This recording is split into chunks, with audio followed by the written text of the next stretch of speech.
The problem in this being is that people who aren't generally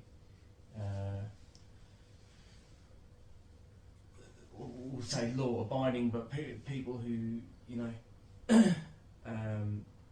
go out and deliberately do the wrong thing by other people would be able to then use this to manipulate the system to get off. Sure, if they studied it and knew how to do it, your average person who treats other people well and isn't a bad person. So could you go to the extreme, go out and murder someone, get arrested and use these techniques to stay out of jail? Oh, I won't answer it. Yeah, I won't answer those questions. However, wait a minute. anyone can. In theory, in theory, sorry, you can't just go through all of this. Yeah, and but for those people who might be listening, out of answering a question like that. But I don't want to prompt anyone to do anything. You can see what I'm coming from. No, but you've got to be clear about where you're coming from. You can't sort of outline in theory like this, and surely. Then when you're challenged at a point that's really a bit too hard, sort of duck out of it and say no. Okay, well, in theory, yeah, sure. Thank you. You could any one of us could take a gun and go and shoot someone, right? But it's not morally right to do so. Back in the instance where you're in court and the judge wasn't asking you those questions, you're responding in a way where that you're putting the question back on him. What happens in the end of that court session? Dismissed. He just says, court dismissed, thrown out the case. Yeah, because he's not able to gain jurisdiction over you. Yeah, so but you could just do a little slip up with one word and then he's got you. Yeah, you'd have to really work to get back out of it again. If once he's got you, it would be difficult, but you could do it. But the best way is to stay out of it, and the best way is not to go to court, obviously, with good paperwork.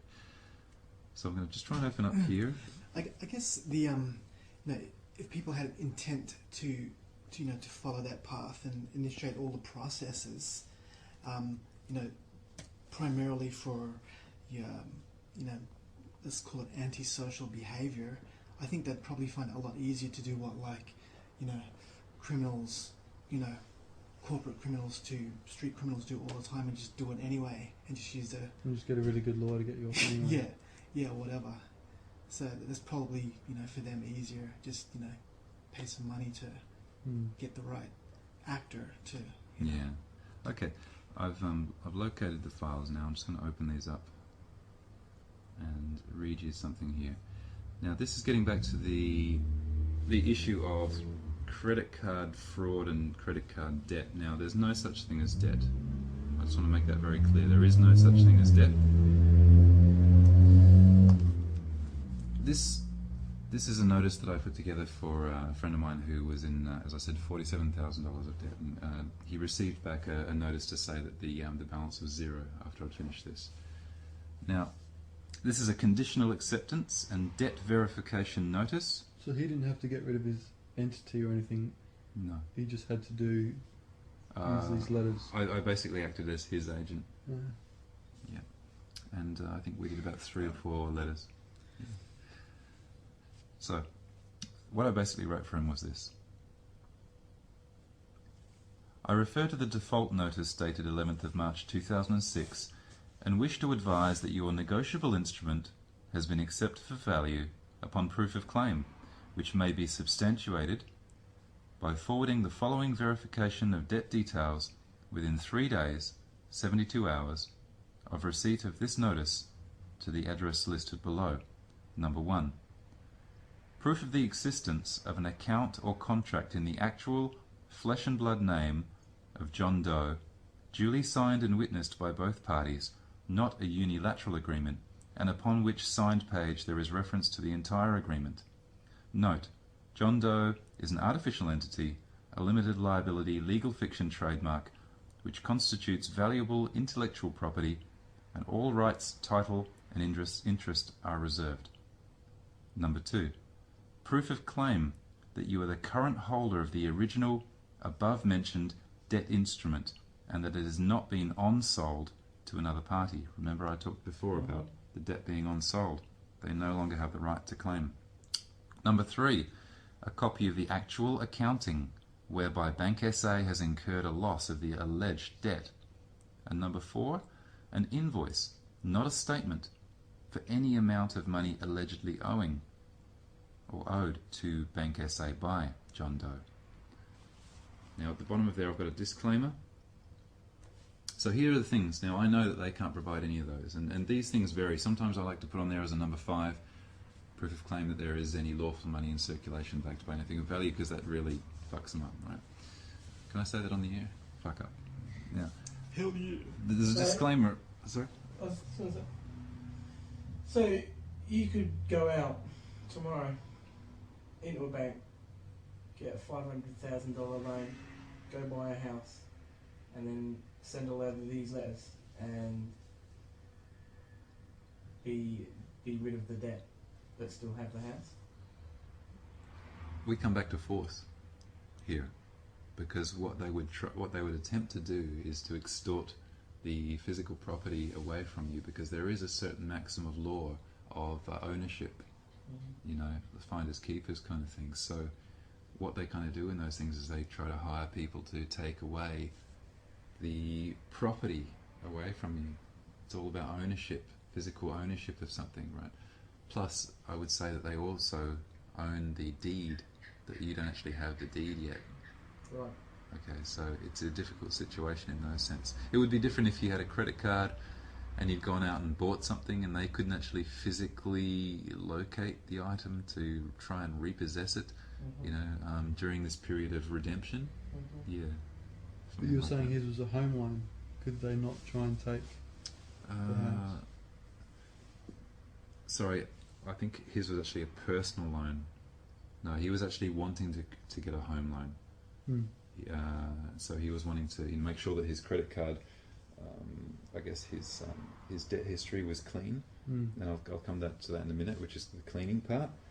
Because obviously once you've actually gone through all this process and no one's been able to provide you with proof of claim that there is a debt, what they do is they discount it all, they sell it, and they report you as a bad payment. Right?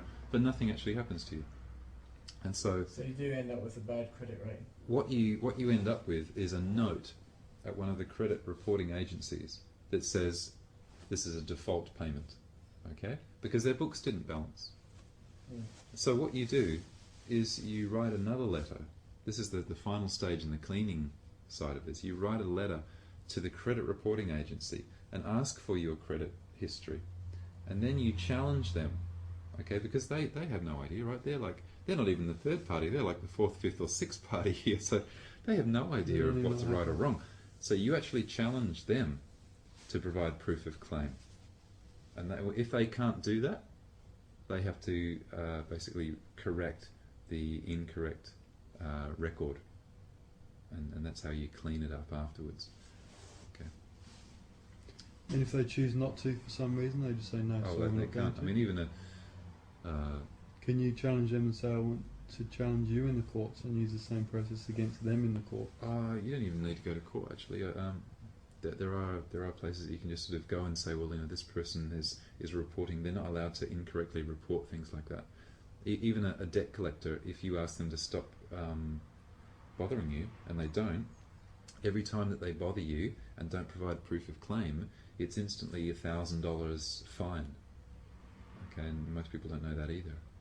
So, yeah, it's very interesting. The disclaimer that I put on the bottom of this says, please note, incorrectly addressed mail shall be returned unopened and unread. Any and all correspondence from this point must be by mail only. John Doe does not authorize the recording of his voice at any time for any purpose, nor does he consent to being contacted by telephone, and shall enforce his copyright rights in all instances such as copyright infringement or trademark violation. No authorization for the use of John Doe TM, all caps, is implied, granted or permitted. John Doe, all caps TM, agrees to hold harmless John Doe, the natural flesh and blood man, for all claims and liability under private contract between the parties. So there you have the complete. They cannot enter into that at all. And basically what you have here in these situations is a failure to state a claim upon which relief can be granted. Okay. So we've done a number of those now, and it's been successful in every time, and not once have any of the credit card companies or the legal agents or the debt collectors been able to provide one instance or one iota of any evidence that there is any debt. So we didn't actually do anything wrong. We only asked some questions. We said, again, here's the conditional thing. They've sent you a statement. They can't send you an invoice because there's no money, right? If you ask them for an invoice, they can't do it. So they send you a statement. And you say, okay, well, I'm happy to pay the alleged debt upon proof of claim that there is one. Right? You try and get these guys to provide proof that there is any debt. Forget it. It never happens.